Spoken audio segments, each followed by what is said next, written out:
ক্রীড়া যে জায়গাটা করে নিয়েছে এটা আমাকে সবচেয়ে সামনে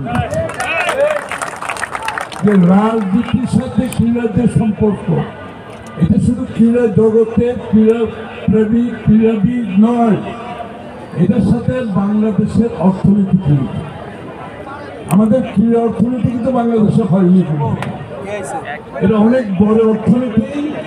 এই অর্থনীতিতে বাংলাদেশের প্রত্যন্ত অঞ্চলে স্পোর্টস কমপ্লেক্স করা হবে, সেখানে লোকজন কাজ করবে, সেখানে স্পোর্টসের সাথে যারা জড়িত তাদের জন্য একটি সম্মানজনক অবস্থান সৃষ্টি হবে।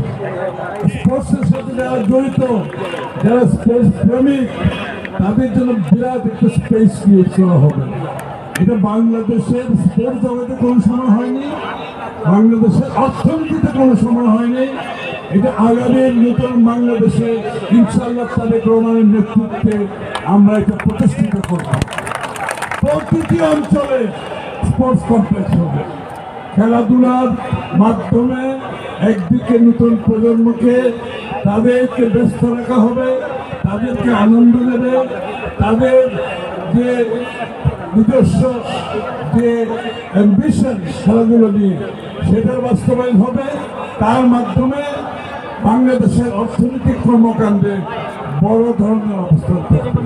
আপনারা জানেন, একটা যখন খেলা ম্যাচ হয় একটা স্টেডিয়ামে হাজার হাজার মানুষ খেলা দেখতে যান, টিকিট কিনে নেন।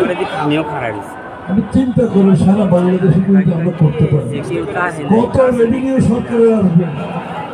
আমরা তো খালি মনে করি মিউচুয়াল ফান্ডের মাধ্যমে অর্থনীতি না,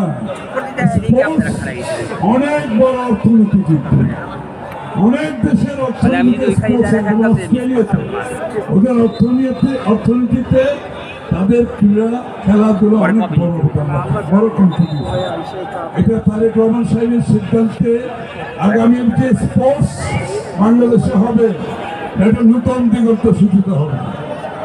আমি আনন্দিত আমিনুলের নেতৃত্বে যে স্পোর্টস একটি নতুন দিগন্ত সৃষ্টি হচ্ছে বাংলাদেশে।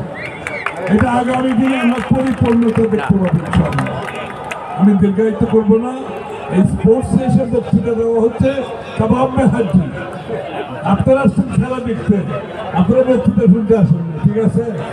আমার বক্তব্য এখানে শেষ করছি। আমি যারা খেলছেন তাদের প্রতি আমার শুভেচ্ছা থাকলো, যারা জিতবে যারা হারবে সবার প্রতি শুভেচ্ছা থাকলো। গেমের মধ্যে হচ্ছে পার্টিসিপেশন ইম্পর্টেন্ট, হারা জিতে হচ্ছে একটা ইনসিডেন্টাল ব্যাপার। পার্টিসিপেশন এবং পার্টিসিপেশন বাড়াতে হবে। আমাদের সব ক্লাবগুলোকে, আমাদের নতুন প্রজন্মকে স্পোর্টসের সাথে জড়িত করার মাধ্যমে আগামী দিনের স্পোর্টসের মাধ্যমে বাংলাদেশ একটি সফট পাওয়ার ডেভেলপ করতে হবে। সফট পাওয়ার যেটা জাতিকে পরিচিত করবে, বিশ্বের কাছে পরিচিত করবে। এই ধরনের স্পোর্টস ইনশাআল্লাহ আমরা আগামী দিনে দেখতে পাবো। সবাইকে ধন্যবাদ।